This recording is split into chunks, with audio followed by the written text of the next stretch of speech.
that has to be looked at when trying to determine which level of E&M visit code. There's a lot of things to be looked at in this area. This is a mini webinar, so I'll try to keep it down to 10 minutes or less.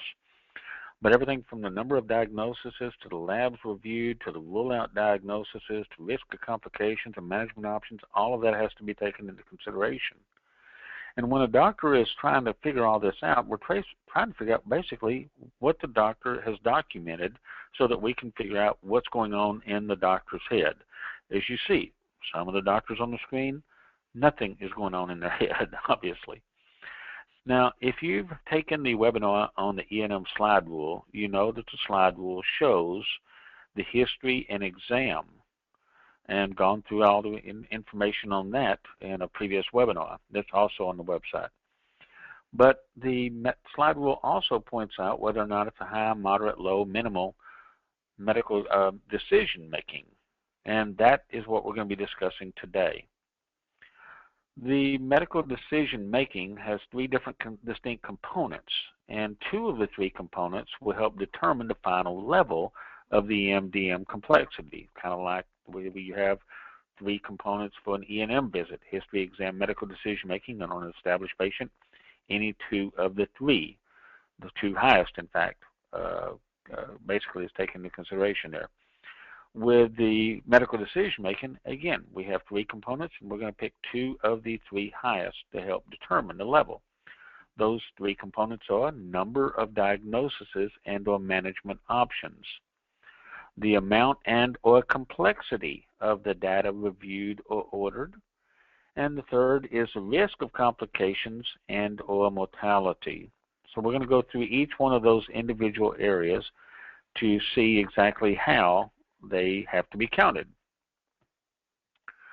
Under the number of diagnoses, a problem is defined as a definitive diagnosis, or for undiagnosed problems, a related group of presenting symptoms and or clinical findings. So we're going to be looking at these, and we're going to get 1 point for each new or established problem for which the diagnosis or treatment plan is evident, with or without diagnostic confirmation. You don't have to have any diagnostic test to be able to show that. It's just a doctor has made that determination. Now, one thing that I really like is two plausible differential diagnoses, comorbidities or complications, clearly stated and supported by information in the record. Now, if you have a differential or a rule-out diagnosis, as long as you have two of those, you get 2 points. If we have three of those, we're going to be able to get 3 points.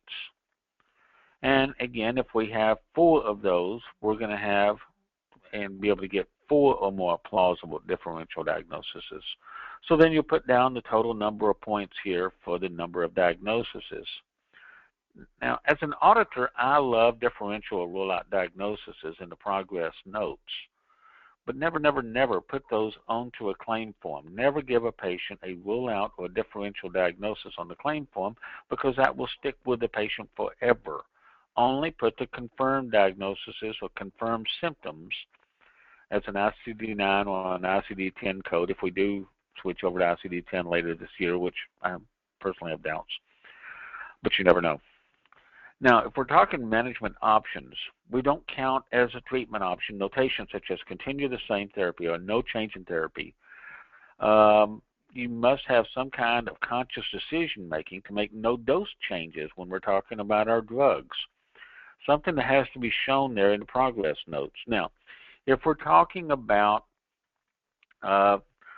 more than 4 new or current meds, or if we're talking 3 new or current meds, we get different kinds of points right here. So if we're talking less than 4, you only get 1 point. If we're talking 4 or more, we're getting 2 points. As long as depending upon the number of meds that's being new or current meds that we're reviewing. You also get additional points for if the patient's going to through some kind of injection or aspiration of soft tissue, a joint, body cavity, etc. If the doctor makes a decision to admit the patient to the hospital, you get a point for that in the management options. If the doctor is discussing this case with another physician or another non-physician practitioner, because in this particular case they're counted the same, you get a point for that right there. So you'll want to put in the total number of points for your management options. We also get to look at the amount of data reviewed and or ordered, such as clinical lab, diagnostic imaging, diagnostic testing. So if you're looking at 1 to 3 lab tests that's been reviewed, or ordering new ones, or if you're looking at 1 to 3 diagnostic tests, an EKG, a spirometry, etc., then you get to count 1 additional point for data reviewed. If there's 4 or more, regardless, 4 or whatever, you get 2 points for that. If you're discussing the test results with whoever did the test or with another physician, or you're ordering old records, you get points for that. So then you're going to be able to put in the total number of points here for data reviewed. And when we're looking at risk of complication, we have different areas right here: presenting problems, diagnostic procedures ordered, and management options selected. And as you see, we have the level of risk: minimal, low, moderate, or high here. So under risk of complications, say for instance you have 1 or more chronic illnesses with mild exacerbation, and 2 or more stable chronic illnesses. Well, in that case, under presenting problem, we'd be able to give ourselves a moderate location, a moderate level of risk right here.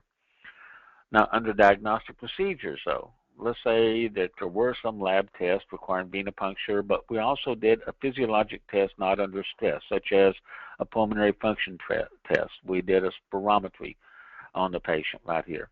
Well, that may put us into the low area for diagnostic procedures. But under management options selected, because the chronic illness with mild exacerbation caused the patient to start bringing up points about whether or not they want to resuscitate or de-escalate care if the patient has poor progress, maybe we have it over here. Or maybe we have, we've been discussing some kind of drug therapy, etc. So now then, if we have these right here, we have a moderate, we have a high, and then we have a low. We take the second highest one right here is in the moderate area, because we're going to go with the 2 highest. So moderate in that particular area. Then we're going to take the 3 areas we just went over, and we had, for instance, under diagnosis management, let's say we had 3 points. That would give us here a moderate area.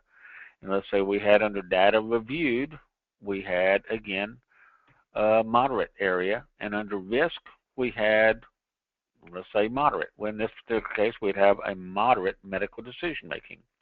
Where we're going to go to on this one is the 2 highest.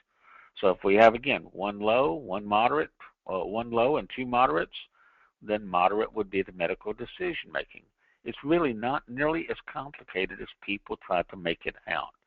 That's what I try to do in all of our webinars. We try to keep things simple, whether or not we're talking about how to count the points on the history and exam, or whether or not we're talking about documenting time. Try to keep things simple. Incident to billing. I come up with a little, all of these are free webinars on our webpage, by the way. The only thing that's really and extremely simple is how to use GPO pricing. I did a little 10-minute webinar on that a week ago. And it's kind of really stupid for people just to be paying retail price from Shine, McKesson, PSS, or whoever they're getting it from, and believing that the rep's giving you the best price they can without going through GPO pricing. But also, the one that's really not real simple is ERISA. And it's a little bit more complicated, but we did a free webinar on that one as well that's also on the website.